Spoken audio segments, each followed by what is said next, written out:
Hello, അപ്പോൾ എല്ലാവർക്കും happy Vishu. ഇന്നലെ പോസ്റ്റ് ചെയ്യാൻ വെച്ച വീഡിയോ ആണ് കേട്ടോ, മറന്നുപോയി. അപ്പോൾ ഇന്നലെ നമ്മളെ ബിഗ് ബോസ് വീട്ടിൽ എന്തൊക്കെയാണ് സംഭവിച്ചത് നമുക്ക് നോക്കിയാലോ. അപ്പം നമ്മളെ ലാലേട്ടൻ ബിഗ് ബോസ് വീടിൻ്റെ ഉള്ളിലേക്ക് ഒന്ന് പോകുന്നുണ്ട്, എല്ലാവരെയും നേരിട്ട് കാണാനും വിഷു ആശംസകൾ പറയാനും വേണ്ടിയിട്ട്. അങ്ങനെ ലാലേട്ടൻ വീടിനുള്ളിൽ പോയി. അപ്പം നമ്മൾ ശരണ്യയും ജാൻമോനെയും ഔട്ടായിരുന്നു. പക്ഷേ ലാലേട്ടൻ വന്നപ്പോഴാണ് ഇവരറിയുന്നത് ഇന്ന് ഔട്ടാവുന്നില്ല, വിഷു കാരണം ഇന്ന് ഒഴിവാക്കിയിട്ടുണ്ട് എന്ന്. അപ്പോൾ അങ്ങനെ ലാലേട്ടൻ എല്ലാവരെയും വിഷ് ചെയ്ത് ലാലേട്ടൻ എല്ലാവർക്കും വിഷു കൈനീട്ടമൊക്കെ കൊടുത്ത് എല്ലാവരോടും സംസാരിച്ച് ശേഷം ഇവരോരോ ഡാൻസും പാട്ടൊക്കെ പ്ലാൻ ചെയ്തിട്ടുണ്ടായിരുന്നു. അതൊക്കെ ലാലേട്ടൻ ഇരുന്ന് കണ്ട് പായസമൊക്കെ കുടിച്ചതിന് ശേഷമാണ് പോയത്. അങ്ങനെ എല്ലാവരോടും യാത്രയൊക്കെ പറഞ്ഞ് നല്ല അടിപൊളി പായസമാണ് എന്നൊക്കെ പറഞ്ഞ് എല്ലാവരും കഴിക്കണം എന്നൊക്കെ പറഞ്ഞ് ലാലേട്ടൻ ഇറങ്ങി. എല്ലാവരെയും കെട്ടിപ്പിടിച്ച് എല്ലാവരോടും ഓക്കെ പറഞ്ഞ് ബായ് പറഞ്ഞ് ഇറങ്ങി. അങ്ങനെ നമ്മൾ ജിൻഡോ ആണ് ഈ ആഴ്ചത്തെ ക്യാപ്റ്റൻ, അതിനും വിഷ് ചെയ്തു. പിന്നെ നമ്മൾ ജാസ്മിൻ്റെയും ഗബ്രിയുടെയും റിലേഷനെ കുറിച്ചൊരു സംസാരം ഉണ്ടായി. എന്താണ് നിങ്ങൾ തമ്മിലുള്ള ബന്ധം എന്ന് ചോദിച്ചിട്ട്. അപ്പോൾ ജാസ്മിൻ പറയുന്നുണ്ട്, എനിക്ക് അവനെ ഇഷ്ടമാണ്, എനിക്ക് അവൻ അത്രയും കാര്യമാണ്, പക്ഷേ ഞാനതൊരു പ്രണയത്തിലേക്ക് കൊണ്ടുപോകാൻ ശ്രമിക്കുന്നില്ല. എനിക്ക് ഇവിടെ വന്ന മുതലേ എനിക്ക് ഗബ്രിയായിട്ട് ഒരു അറ്റാച്ച്മെന്റ് ഉണ്ട്. അതൊരു ദിവസം കൊണ്ട് ഉണ്ടായതല്ല. ദിവസം അങ്ങനെ ഓരോ ദിവസം കൂടുന്തോറും ഇഷ്ടമായി വരുന്നതാണ്. അപ്പോൾ എനിക്കിപ്പോൾ അവനുണ്ടെങ്കിൽ ഇവിടെ ഒരു ധൈര്യമാണെന്നൊക്കെ പറയുന്നുണ്ട്. അപ്പോൾ ലാലേട്ടൻ പറയുന്നത്, നിങ്ങൾ ഒറ്റയ്ക്ക് കളിക്കാൻ വന്നതല്ലേ, അപ്പം നിങ്ങൾ അങ്ങനെയല്ലേ ചെയ്യേണ്ടത്, നല്ലൊരു ഗെയിമറാണെന്നൊക്കെ പറയുന്നുണ്ട്. സത്യത്തിൽ ജാസ്മിൻ നല്ലൊരു ഗെയിമറാണ്. ജാസ്മിൻ ഒറ്റയ്ക്ക് നിന്നാൽ കളിക്കാൻ കഴിയും. ഗബ്രി ജാസ്മിനെയാണോ ജാസ്മിൻ ഗബ്രിയാണോ ഇഷ്ടം കൊണ്ട് തളർത്തിപ്പോണ ഒരു സിറ്റുവേഷനാണ് അവർക്കിടയിൽ വരുന്നത്. അപ്പോൾ ലാലേട്ടൻ ചോദിക്കുന്നുണ്ട്, ഇമോഷണലി ഗബ്രി നിങ്ങളെ താഴ്ത്തുന്നുണ്ടോ എന്ന് ചോദിക്കുമ്പോൾ ഇല്ല, അവൻ ഒരിക്കലും താഴ്ത്തുന്നില്ല. കാരണം അവനക്ക് എന്നോട് ഇഷ്ടമുണ്ട്, പക്ഷെ അത് അവനക്ക് എങ്ങനെ തുറന്ന് പറയാൻ പറ്റുന്നില്ല. അവന് എന്നോട് ഇഷ്ടമാണ്, അത്ര ഇഷ്ടവും കാര്യവും അതുപോലെ തന്നെ കെയർ ചെയ്യുന്നൊക്കെ ഉണ്ട്. പക്ഷെ അവനത് എങ്ങനെ എന്ത് തരത്തിലുള്ളൊരു റിലേഷൻ ആണെന്ന് അവന് എന്നോട് തുറന്ന് പറയാൻ പറ്റുന്നില്ല. ആ ഒരു സിറ്റുവേഷൻ മാത്രമേ ഉള്ളൂ എന്നൊക്കെ പറയും. അതുപോലെ ഇവിടെ എന്നെ കൂടുതൽ കെയർ ചെയ്യുന്നതും ഗബ്രി ആണെന്നൊക്കെ പറയുന്നുണ്ട്. അപ്പോൾ ഇവരെ റിലേഷനെ കുറിച്ചുള്ള അഭിപ്രായം ചോദിക്കുന്നുണ്ട്. അപ്പോൾ പൂജ പറയുന്നുണ്ട്, ഇവർക്കിടയിൽ ഒരു റിലേഷൻ ഉണ്ട്, പക്ഷെ അതിന് പേരെന്താണെന്ന് അവർക്ക് അറിയില്ല. കുറേ എല്ലാവരെയും കൺഫ്യൂഷൻ ആക്കുന്ന തരത്തിലാണ്, പ്രേക്ഷകരെ നമ്മളൊക്കെ കൺഫ്യൂഷൻ ആക്കുന്ന തരത്തിലുള്ള റിലേഷനാണ്. അതുപോലെ ഗബ്രി ജാസ്മിനെ ഒരുപാട് കൺഫ്യൂഷൻ ആക്കുന്നുണ്ടെന്നും വീണ പറയുന്നുണ്ട്.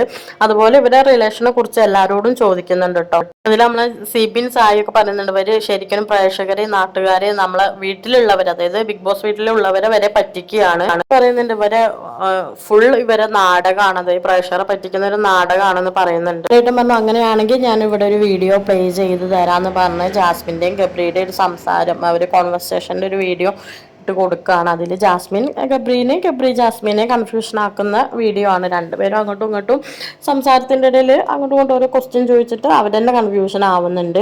അങ്ങനെ നമ്മളെ ഗബ്രിയെ എല്ലാവരും അതായത് ഇങ്ങനെ കുറ്റപ്പെടുത്തിയൊരു മട്ടിലാണ് ഇരിക്കുന്നത്. അതിനുശേഷം ഇവർ മൂന്ന് പേര്, അതായത് റസ്മിൻ, ജാസ്മിൻ, ഗബ്രി, ഇവർ മൂന്ന് പേരും സംസാരിക്കുന്നുണ്ട്.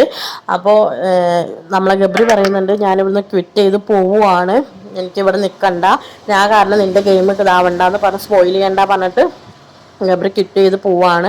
അപ്പോൾ ജാസ്മിൻ കുറേ കരഞ്ഞിട്ടും ഇതാക്കിയിട്ടും ഒക്കെ പറയുന്നുണ്ട്, നീ പോകരുത് ഗബ്രി, നീ പോയാൽ ഞാൻ കാരണമാണെന്ന് എല്ലാവരും പറയും, നിനക്ക് എന്നെ അങ്ങനെ കേൾപ്പിക്കാൻ വേണ്ടിയിട്ടാണോ നീ പോകുന്നത് എന്നൊക്കെ ചോദിക്കുന്നുണ്ട്. അപ്പോൾ ഗബ്രി പറയുന്നുണ്ട്, അല്ല, ഞാൻ പോയാലും നിനക്കിവിടെ സ്വതന്ത്രമായിട്ട് നിന്ന് കളിക്കാം, ഞാനാണ് ഇവിടെ പ്രശ്നം എന്നൊക്കെ പറയുകയാണ്. അപ്പോൾ ജാസ്മിൻ പറയുന്നുണ്ട്, നീയല്ല നമ്മൾ ഇവിടുന്ന് പുറത്താക്കുക എന്നുള്ളത് ഇവരുടെ ഒരു ലക്ഷ്യമാണ്, അപ്പം അതിന് നീ പോയി കാണിച്ചു കൊടുക്കല്ല വേണ്ടത്, നീ ഇവിടെ നിന്ന് ഗെയിം കളിച്ച് കാണിച്ചു കൊടുക്കുകയാണെന്ന് പറയുന്നുണ്ട്. അങ്ങനെ ഗബ്രി അടങ്ങുന്നുണ്ട്. ഇത് കഴിഞ്ഞ് ഇവർ ഈ വിഷയം ലാലേട്ടൻ എടുത്തിട്ടത് വീട്ടിലൊരു ചർച്ചയാവാണ്. അതായത് സിബിനും ഋഷി, അഭിഷേക്, ജാൻമോണി എല്ലാവരും ഇരുന്നൊരു ചർച്ചയാവാണ്. സിബിൻ പറയുന്നുണ്ട്, ഈ ബിഗ് ബോസ് വീട്ടില് അതായത് ഇത്രയും വലിയ പ്ലാറ്റ്ഫോമില് ഗബ്രി അതുപോലെ ജാസ്മിൻ കോംബോ മാത്രം ഒതുങ്ങി നിൽക്കേണ്ടതല്ല, ഇത് എല്ലാ ആഴ്ചയിലും ഇവരെ കുറിച്ചുള്ള സംസാരമാണ് വരുന്നത്, ഇവരാണ് പുറത്തേക്ക് നന്നായിട്ട് എക്സ്പോസ് ആവുന്നത് എന്നൊക്കെ പറയുന്നുണ്ട്. അതിന് വേണ്ടിയിട്ടും കൂടെ ആവും ഇത്രയും കണ്ടന്റുകൾ ഉണ്ടാക്കുന്നുണ്ടാവുക എന്നൊക്കെ ഇവര് ചർച്ച ചെയ്യുകയാണ്. അപ്പൊ അതിലും കുറച്ച് ശരിയുണ്ട്. കാരണം അങ്ങനെയും ആവാം, ഗെയിമിന്റെ ഭാഗമായിട്ട് അവർ അങ്ങനെയും ചെയ്യുന്നതാവാം, അവരെ കൂടുതൽ ശ്രദ്ധിക്കാൻ വേണ്ടിയിട്ടുള്ള കാര്യങ്ങളാവും ഗബ്രി ആൻഡ് ജാസ്മിൻ ചെയ്യുന്നുണ്ടാവുക, എന്തോ നമുക്ക് അറിയില്ല. അങ്ങനെ അഭിഷേക് അതുപോലെ സിബിൻ, ഷാൻമോനി, അൻസിബ, ഋഷിയുള്ള ഇവര് സംസാരം തുടരുകയാണ്, ഒരു ചർച്ചയായിട്ട് അങ്ങനെ മാറുകയാണ് നമ്മളെ ജാസ്മിനും ഗബ്രിക്കും എതിരെയുള്ള ഒരു ഇത്. അപ്പോൾ ഇവർ ചിന്തിക്കുന്നതും ശരിയാണ്. കാരണം എല്ലാ ആഴ്ചയും ഇവരെ കുറിച്ചുള്ള സംസാരം മാത്രമേ നമ്മളും കാണുന്നുള്ളൂ. ബോസ് വീടിനെ കുറിച്ചുള്ള നിങ്ങളുടെ അഭിപ്രായം ഒന്ന് കമന്റ് ചെയ്യണം കേട്ടോ. കമന്റ് ചെയ്തെങ്കിലേ എനിക്ക് നിങ്ങളുടെ അഭിപ്രായം കിട്ടിയെങ്കിൽ ഞാൻ ചെയ്യുന്ന വീഡിയോ എത്രത്തോളം നിങ്ങൾ സ്വീകരിക്കപ്പെടുന്നു എന്ന് എനിക്ക് അറിയാൻ കഴിയുള്ളൂ. ഈ ജാസ്മിൻ ഗബ്രി കോംബോ ഇഷ്ടമുള്ളവർ ഒന്ന് ലൈക്ക് ചെയ്യണം. അവരുടെ ആ കോംബോ ഇഷ്ടമില്ലാത്തവരാണെങ്കിൽ എൻ്റെ ചാനൽ ഒന്ന് സബ്സ്ക്രൈബ് ചെയ്യണം, സപ്പോർട്ട് ചെയ്യണം കേട്ടോ. നിങ്ങളെ സപ്പോർട്ട് ഉണ്ടെങ്കിൽ മാത്രമേ എനിക്ക് ഇനിയും വീഡിയോസ് ചെയ്യാൻ കഴിയുള്ളൂ.